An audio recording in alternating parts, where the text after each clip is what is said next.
कोई भी सपना साकार करने के लिए सबसे जरूरी है सही कोच का होना। चुनिए इंडियन ऑप्शन ट्रेडिंग एकेडमी को और करें अपने ऑप्शंस का सपना साकार। Download the app now. नमस्कार दोस्तों, इंडियन ऑप्शन ट्रेडिंग एकेडमी में आप सबका बहुत बहुत स्वागत है। दोस्तों, आज मैं आप लोगों को नए वर्ष की बहुत बहुत शुभकामनाएं देने के लिए एक ऐसा वीडियो बना रहा हूं कि देखो, स्टॉक मार्केट में तो ट्रेड आप सभी लोग करते हैं और अगर आपको एक अच्छा ट्रेड लेना है या एक अच्छा इन्वेस्टमेंट करना है तो उसके लिए क्या क्या क्राइटेरिया जरूरी है। एक मल्टी बैगर स्टॉक ढूंढने के लिए आपको क्या चाहिए? कुछ ऐसे 8 चीजें चाहिए कि जिससे आप एक अच्छा मल्टी बैगर स्टॉक ढूंढ सकते हैं। और वो क्या क्या होता है, इस पे हम एक्सप्लेन करते हैं। आइए चलिए देखते हैं। तो दोस्तों, उसमें सबसे जो पहला क्राइटेरिया है स्टॉक सिलेक्शन का, महत्व क्या है कि इसमें से जो मैंने बताया आपको कि 8 बहुत ही इंपॉर्टेंट चीजें हैं कि अगर उसके ऊपर ध्यान देके आप कोई भी स्टॉक सिलेक्ट करते हो तो हो सकता है कि आपका वो स्टॉक मल्टी बैगर बने। और दोस्तों, ये वीडियो बनाने का जो मेरा मकसद है, ये टोटली एजुकेशनल पर्पज है, किसी भी तरह का कोई भी रिकमेंडेशन नहीं है। तो दोस्तों, उस क्राइटेरिया में पहला चीज क्या होना चाहिए? सेल्स ग्रोथ पहला क्राइटेरिया होना चाहिए कि कंपनी की सेल्स हर साल बढ़नी चाहिए। आइडियल 3 to 5 ईयर्स में एटलीस्ट 10 to 15% का ग्रोथ, मतलब बिजनेस एक्सपेंड होना चाहिए। ये तो रहा पहला क्राइटेरिया। उसके बाद दूसरा जो होता है वो क्या होता है कि प्रॉफिट ग्रोथ। खाली सेल्स ग्रोथ ही नहीं चाहिए, प्रॉफिट भी बढ़नी चाहिए। Ideal consistent profit growth at least 15% plus होना चाहिए। फेक ग्रोथ से बचने के लिए जरूरी है प्रॉफिट ग्रोथ। ये ध्यान देने की बहुत जरूरी बात है दोस्तों।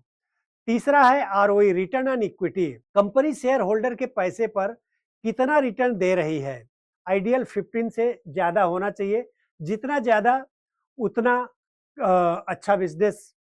अब इसके बाद में जो नेक्स्ट क्राइटेरिया आता है दोस्तों, वो उस पर ध्यान देना चाहिए, डेप्थ के ऊपर ध्यान देना चाहिए। कंपनी पर कर्ज कम होना चाहिए। Ideal depth versus equity less than 0.5% होना चाहिए। ज्यादा कर्ज का मतलब होता है ज्यादा रिस्क। किसी कंपनी के ऊपर अगर ज्यादा कर्ज है तो इसका मतलब ये समझिए वो कंपनी बहुत रिस्की है, तो ऐसी कंपनी को अवॉइड करना चाहिए। उसके बाद में जो ये इंपॉर्टेंट क्राइटेरिया और होता है पांचवा, प्रमोटर होल्डिंग। मालिक खुद कंपनी पर कितना ट्रस्ट कर रहा है। जो प्रमोटर है, जिस कंपनी का मालिक है, वो इस कंपनी में उसका स्टेक कितना है। अगर उसका 50% प्लस होल्डिंग है तो आप ये समझो कि ठीक है। और होल्डिंग उसकी गिर तो नहीं रही है, प्रमोटर कहीं अपनी होल्डिंग धीरे धीरे बेच तो नहीं रहा है। अगर ऐसा है तो ये एक वार्निंग साइन है दोस्तों। अब छठवां जो क्राइटेरिया है, इंडस्ट्री ग्रोथ। कंपनी अच्छे सेक्टर में होनी चाहिए। एग्जाम्पल, स्ट्रांग सेक्टर होना चाहिए, जैसे कि banking, NBFC, IT, AI, chemical, infra. Weak sector में स्ट्रांग कंपनी भी स्ट्रगल करती है कभी कभी दोस्तों। और जो नेक्स्ट है सातवां, वैल्यूएशन, जिसको हम लोग बोलते हैं पी रेशियो। तो महंगा स्टॉक मत खरीदो। आइडियल पी इंडस्ट्री के आसपास या कम। ओवर वैल्यूड होने पे क्या रहता है, करेक्शन का रिस्क रहता है स्टॉक में, इसलिए ओवर वैल्यूड स्टॉक को खरीदने से बचना चाहिए। जो आठवां है और कैश फ्लो, ये क्राइटेरिया भी इंपॉर्टेंट होता है। कंपनी के पास एक्चुअल कैश आ रहा है या नहीं, ये चेक करना बहुत जरूरी होता है। ऑपरेटिंग कैश फ्लो पॉजिटिव होना चाहिए। प्रॉफिट, कोई भी कंपनी तो प्रॉफिट दिखा सकती है लेकिन कैश झूठा नहीं बता सकती है, नहीं बोल सकती है। तो दोस्तों, इसके साथ में मैं आपको कुछ प्रो फार्मूला फॉर सक्सेस का ये है कि गुड स्टॉक, अगर अच्छा स्टॉक है, बराबर क्या होता है एक अच्छे स्टॉक के लिए, growth plus low depth plus strong management plus सही प्राइस, ये होना चाहिए। ये एक प्रो फार्मूला है। इसके साथ में 3 सबसे बड़ी गलतियां जो करते हैं ज्यादातर इन्वेस्टर, उसे अवॉइड करनी चाहिए।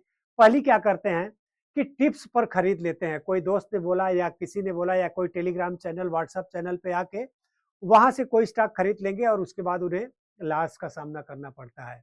और दूसरा, न्यूज पे, हमने किसी भी बिजनेस चैनल पे या कहीं भी न्यूज देख के कोई स्टॉक खरीद लिया और बाद में घाटा लगा, उसमें नुकसान हुआ। क्यों?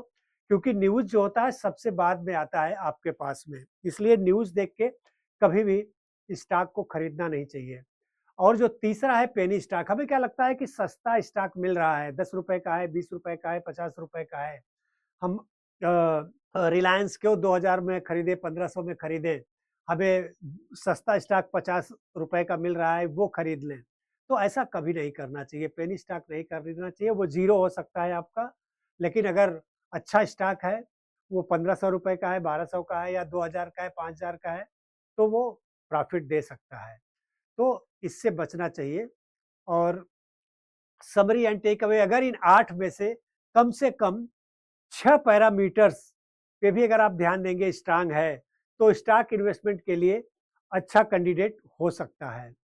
और आपका अगला कदम, अब आप भी इन पैरामीटर्स को देख के इसके साथ में आप चलेंगे और इसको देखने के बाद स्टॉक खरीदेंगे, तो उसमें आपको बेनिफिट मिल सकता है।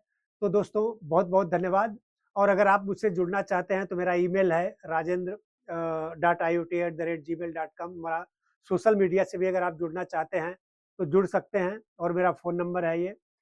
तो अगर ये वीडियो आपको अच्छा लगा है, अगर आप चाहते हैं कि ऐसा ही कंटेंट मैं आपके लिए और भी बनाता रहूँ, तो दोस्तों प्लीज़ इसे लाइक करें, शेयर करें, सब्सक्राइब करें। बहुत-बहुत धन्यवाद।